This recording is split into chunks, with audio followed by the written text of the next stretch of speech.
Sometimes when you watch a game, you just know that the Brewers just aren't destined to win this one, even though they're ahead.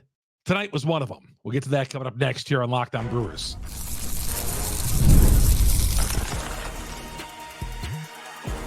You are Locked On Brewers, your daily Milwaukee Brewers podcast. Part of the Locked On Podcast Network, your team every day. Hey, everybody.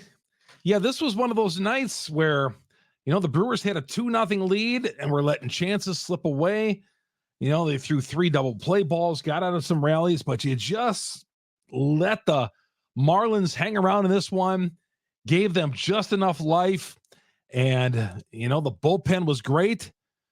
The offense wasn't, though, and the Brewers lose in extra innings 3-2. Good to have you along. Chuck Freeman here on Locked On Brewers, part of Locked On Podcast Network. We are your team every day.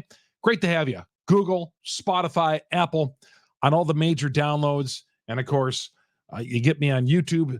Search Locked On Brewers. Hit the subscribe button. Hit the bell. That alerts you every time we drop an episode here on Locked On Brewers. Always great talking to the great Brewer fans. Wish we had better things to talk about. The Brewers have lost 3 of 4. We're going to get to that coming up here in a little bit. The show is brought to you by PrizePicks, the easiest and most exciting way to play daily fantasy sports. Go to prizepicks.com/LockedOnMLB. Use the promo code all lowercase LockedOnMLB for your first deposit match up to $100. I haven't really gotten angry with the Milwaukee Brewers. Not much here on the show at all this year. I haven't had any reason to, because I feel the Brewers have played beyond their ability. They've done a lot of right things, played a lot of smart baseball, executed, and played, I think, to the best of their ability many times this year. Now, they had to overcome losing their starting pitcher, Joe Ross, in the first inning. Bullpen came on with, 7 relievers later? Do I got that right? 7 relievers later. And I thought, fantastic. Just a fantastic job done by the bullpen. But when your offense gets 4 hits, numerous scoring opportunities against Weathers, the pitcher for the Marlins, he's not very impressive. He had not allowed a hit for the first several innings and all that. And the way that game was going, I'm watching it. I'm thinking, man, the Brewers are still going to find a way to lose this game. Even 2 outs, 2 strikes. Brewers are 1 strike away from winning this. And then a base hit, steal of second. And then I got nervous. And then a little blooper to right field, which we're going to talk about, in front of Chourio in right, scores the tying run. Brewers don't score in the top half of the 10th inning. Felt made a mistake there and lose it in the bottom. When in extra innings, when you're that visiting team, as you guys have known these rules now, these stupid extra inning rules, which, I say they're stupid when our team loses. You love it when when the Brewers get the job done at home, when their home team's got such an advantage on those rules. But we're such in a hurry to get anywhere in life and end these extra inning games and send people home that we can't have a 15-inning extra inning game anymore. We can't do that anymore. We can't get down to the strategies of a 12, 13-inning game anymore. So when that game got to the bottom of the 10th inning, as my dad used to say, you might as well get your divorce papers and go home, because that was game, set, and match. Most of the time, the home team comes with the win. They got the guy in second, nobody out, and they got the run in for the game winner. But we'll start with Joe Ross. Another starter goes down. Joe Ross pitched the first inning, came up with a back strain, according to Todd Rosiak from the Journal Sentinel, likely an IR appearance. So it looks like an injured list, injured reserve list, injured list, whatever they're calling it, injured list for the back strain, which is another starting pitcher going down for the Milwaukee Brewers. Another one going down. This is unbelievable. Brewers lose another one. Now, they got a lot of life out of Joe Ross so far, coming off the the elbow surgeries, but we'll see how he bounces back from this mild back strain. Apparently was not feeling the greatest coming out of warmups in the bullpen, decided to give it a go and couldn't go after one inning. But the bullpen was just fantastic. Now, the problem was the bullpen guys, they blew them all out. Koenig, Piamps, Milner, Figueroa, Hudson, McGill, and White. McGill gets the blown save in the 9th inning. But, he gave up 2 base hits in that inning. Or he gave up 2 base hits. But I can't blame it on him. A couple of bloop hits in the 9th inning. And as far as Chourio goes, if you missed the play, there was a man at second, 2 outs, okay, as I detailed earlier, and then a little blooper gets hit the right field, and Chourio coming on in right field, and I'm thinking Chourio's going to make a sliding catch to end this game, and the Brewers are going to be back in the win column. He lets the ball drop. That's a mistake by a young outfielder. And I think Murphy talked about this early in the season, that the kid has got some work to do defensively out there. He's made some nice plays, but I think that's just baseball experience right there. I think that we all love the kid, but that's just a mistake of not being aggressive. Murphy said it after the game. So in that situation, you got to be aggressive. And then he went on to say, I really didn't see the play, which I thought was kind of odd. I mean, was there something in the way that he didn't see the play? I was just a little surprised that Murphy said he didn't see the play. I don't know if he was looking at something else or what. Did not see the play. He said he had to go back and replay, but he talked about it being an aggressive play. But then again, he said he didn't see the play. If you go back to the press conference, I guess I didn't, unless I misread him or misunderstood him when he said he didn't see the play. But that's a play that, Sixto Lezcano makes, or several other plays. At least they make a diving attempt. Now, I don't know if he thought if he made a diving plunge for that if the ball gets by him, that's the ball game, that the runner's going to circle the base.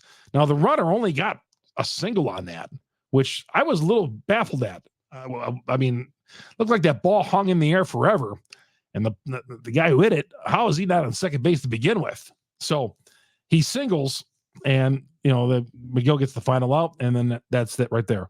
So steals second base, gets the final out. But yeah, I'm not going to blame that on Chourio. That is just a young player's mistake of not being aggressive. They'll talk to him about that, and maybe better next time. But that's just the case where obviously he's got to go all out, and that's the game right there. That's the third out, because if the way the ball's coming out there, if it gets by him, I mean, if he misses it, he's got nothing to lose. He's got nothing to lose if he dives and misses it, because that ball is not going to go flying around. And there's nobody to circle the bases on that. There's other players out there running after the ball, converging on that ball. So if he doesn't make the catch, and the ball gets scattered away a little bit, the worst is a double, maybe three bases. And there's 2 outs. It's not like you care if that guy gets a single or a double or a triple with 2 outs. The risk is more important, I should say, than the reward. Well, the reward is him catching it. There's not much risk there. I guess is what I'm trying to say. There's not much risk. The risk is, you make a dive, you miss it. Okay, so what? The guy's on second base or third base. There's 2 outs. But you make the catch, a sliding catch, which a major leaguer probably could do. I rewound that a few times in my DVR, and I don't see any way how you don't make the catch there. I don't. So anyway, but live and learn for Chourio. That's part of the growth process, and we move on, and the Brewers lose this game. But they had many, many opportunities. We'll tell you about x-rays on Ortiz coming up here a little bit. Some of you did not want to see Joey Wiemer in the lineup today. We'll get to that. Brewers make a call-up. A few other things as well we'll get to coming up next here on Locked On Brewers. Welcome back to Locked On Brewers. Chuck Freeman, your host here on Locked On Brewers, part of Locked On Podcast Network. We are your team every day. Are you struggling to close deals? Selling is tougher than ever. And that's why I want to tell you about LinkedIn Sales Navigator. A lot of you guys are in the field listening to this podcast, going to work in the morning, how you can get the advantage in the sales game. It's a rat race out there. I get it. I see guys from everywhere. Radio business, television business, waste management, you name it. Looking forward to trying to get that edge. And LinkedIn Sales Navigator is a sales intelligence platform that helps you, the professional, effectively prospect and engage high-value customers, drive higher revenue, because that's what we all want, and increase the sales performance. Sales Navigator helps you target the right buyers, surface key signals so that even those hidden allies could be buyers one day. Fueled by LinkedIn's 1 billion member platform. Who's not on LinkedIn these days? Sales Navigator gives you the most up-to-date first-party data, enabling you to unblock conversations with the people that really matter. So right now, try LinkedIn Sales Navigator. You got to try this out. If you're a sales guy out there, you got to try this thing. You got to try the Sales Navigator on LinkedIn. 60-day free trial. LinkedIn.com/lockedon. LinkedIn.com/lockedon. 60-day free trial. LinkedIn Sales Navigator helps you sell like the superstar that you are. Just go out to LinkedIn.com/lockedon to get started today. This is Chuck Freeman here on Locked On Brewers. Welcome back to Locked On Brewers. Chuck Freeman, your host. Good to have you along here on a Tuesday morning, late Monday night, depending on when you consume this podcast. Google, Spotify, Apple. And of course, one other thing is if you have a smart device, I'm not going to say what the smart device I have, because if I say that word, she'll go on.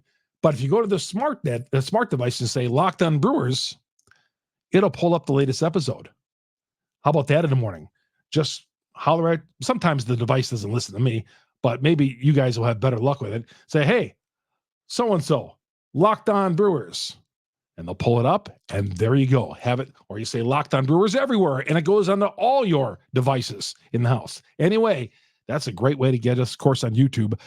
Hit us up on YouTube. Locked On Brewers. Hit the subscribe button. Hit the bell that I let you every time we drop an episode here on Locked On Brewers. Ortiz has got to lay down. I should say, I get the bunting situation. They were first and second. But if he's going to lay down a bunt, at least bunt a strike. He had a 2-0 count. He bunted at ball 3. I'm good with Ortiz at that point, though. Man at second already, 1-2. You're on the road. You play for multiple runs, maybe. You play for multiple. It would have taken multiple runs anyway, because the Marlins are putting, well, the Brewers walked a couple of guys in the bottom half of the 10th inning. But I feel Vershon second. I want Ortiz swinging away. He had Adames on deck. Adames ended up striking out, failing. And I know some of you aren't happy about that. I get it. But Ortiz, again, young man's mistake, bunts a ball. I mean, it was a nice bunt down to third base line, but it was a 2-0 pitch, would have been 3-0. 3-0. Now, does he walk there? Who knows? But I'd like my chances with having that pitcher on the ropes with a 3-0 count, and then maybe hitting away at 3-1 or 3-2. I would take my shot there with Ortiz, the way he's been going as of late. Mitchell White. Now, I got a guy coming at me at Twitter. I'm not going to mention his name. He just goes by an avatar. I'm not blaming this loss on Mitchell White, but I don't know. Is he any good? I mean, I feel like all his outings this year, no matter where he is, I feel like he's given up runs left and right. His ERA is close to 8. He's just given up 4 home runs this year. Give a hit tonight. Now they were down to him. They had exhausted everybody else. But when he was on in the bottom half of the 10th inning, honestly, if I had a chance to live bet the Marlins right there, which I wouldn't do, I would have just loaded up on the Brewers. Were a favorite in this game. Brewers were a minus 130. I think they went at the minus 140 favorite by game time. And, if you had the Brewers and you had Ross on the hill, yeah, you're a little wondering, what's going on. But when the bullpen comes in, and the bullpen has been great, now I'm wondering over the next 2 games. There's no day off, Tuesday or Wednesday. There's no day off here. So you got to use these guys here in the next couple of days against Miami. We'll see who's available. But Murphy seemed to be in a pretty good move. I thought Yelich stealing of home, that was when I talk about high baseball IQ on this team, that's what I'm talking about right there. Yelich detected that they were slow on getting that ball back to the pitcher, and Yelich took advantage of it. Yelich is a smart base. There's a lot, like I said, a lot of guys in the team got high baseball IQs. That steal of home, the first one since Scotty Podsednik in 2003, but that steal of home I thought was brilliant, and it gave the Brewers a 2-0 lead. Gave them manufactured a run, found a way to manufacture a run. I like that. And Yelly stealing of home, that was great. And that's the kind of thing they would think would fire up a team. They never scored another run after that. The Brewer pitchers threw 3 double play balls. That was great. A couple of times the Marlins had chances to expand on their lead, or not on their lead, but I mean to score some runs. But the Brewers were throwing double play balls and getting out of innings. They did call up, first of all, they DFA'd Vieira. They called up Blaylock from Double-A, who's been pitching well. He's rated the 17th best prospect in the organization. Sounds like the Brewers front office is very excited about him. They like the way he's progressing through the system. They got him in the Urias move, I want to say. They got him in the Urias move, but now he's on the team. A guy you didn't expect to be on the roster. 17th best prospect in the organization, according to MLB Pipeline, but we'll see how he fits in here in the next several days. Brewers pitching are facing lefties here in the next couple of days. And we'll see what happens if Ross has got to go on the injured list. Who takes his spot? Wiemer came off the injured list. He was reinstated. Vieira DFA'd. Vieira is another guy who wasn't getting anybody out. A guy who I've said just you throw in there when you're down 3 or up 3 and just pray that he can hold on to the lead. Well, maybe not if you're up 3, but if you're down 3 or 4, you pray that he could just keep it close, and he hasn't been able to do that in the last week. But Wiemer played batted in the 9th hole. They put him in the lineup tonight, and he went 0 for 3, struck out. Somebody suggested, but John Papadopoulos, when I was on lacrosse radio today, I mean, a smart baseball guy, he said, well, maybe they shouldn't even messed with him because and just used him against left-handers. I get where he's coming from on that. I definitely do. But I think he's a young enough guy that they thought with Wiemer that, he's can field, he could run, looks great in a uniform. But unfortunately, when he steps in the batter's box, the show is over. I compared him to Jesse Ventura, the wrestler. Had the body, had the look, had the charisma, but when he stepped in the ring, the show was over as far as wrestling skills. And I feel the same thing about Joey Wiemer. He's the Jesse Ventura of the Milwaukee Brewers. When he steps in the batter's box, he looks great in uniform, got a great body, looks good in other things, sounds good in interviews, but when he steps to the plate, it's over. He needs to get down to AA or AAA, maybe AA, AAA, and continue to work on this because he is not major league ready. I don't know why the Brewers see this. For sure, when Mitchell gets activated, Wiemer's going to have to get sent down, maybe sooner. But, right now, with the way the Brewers are losing players, it's the warm body theory, the Bart Winkler warm body theory, just trying to find warm bodies into this lineup and keep possession of first place. Left-hander on the mound today. Bowers did not start at first base. Owen Miller did. He went 1 for 3. Terang didn't start. Monasterio started. Monasterio had a nice game, went 2 for 4. Perkins did not start. He's been scuffling as it is, batting .223. Wiemer obviously started in center field. And with Perkins, talked about him about a week ago. Might be another guy, a candidate to go down and fix his stroke down at the AAA level, because it's just not happening. Chuck Freeman here on Locked On Brewers, part of Locked On Podcast Network. We are your team every day. We'll get to see your tweets coming up here in a little bit. Tell you about Rhys Hoskins, who had a little bit of a workout today as well. That's all next here on Locked On Brewers. Welcome back to Locked On Brewers. Chuck Freeman, your host here on Locked On Brewers, part of Locked On Podcast Network. We are your team every day. PrizePicks. I would always say with PrizePicks, where, again, you pick multiple players, you can win up to 100 times your money with PrizePicks. The Brewers would be a great team under. You take a couple of players because, as far as hits or runs, under would be always a good play for the Milwaukee Brewers as far as players are concerned. And I'm sure at times you can get pretty good odds on that. But they are facing a left-handed pitcher. The Brewers usually struggle against left-handers, so you would think that, they would at least get maybe 7, 8, 9 hits. Download the app today. Use the promo code LOCKEDONMLB. That first deposit match up to $100. Again, download the app, PrizePicks. Use the promo code LOCKEDONMLB.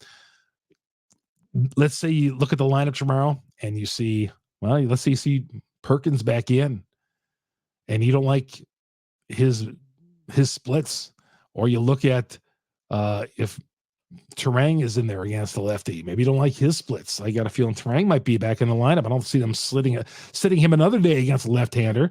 Well, you could win 100 times your money with PrizePicks, but what you got to do first of all is download the app, use that promo code LOCKEDONMLB, that first deposit match up to $100.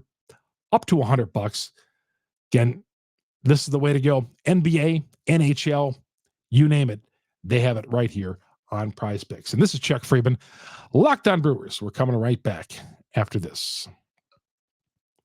All right, Locked On Brewers, part of Locked On Podcast Network. We are your team every day.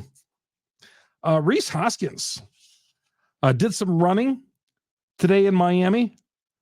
Said he felt pretty good.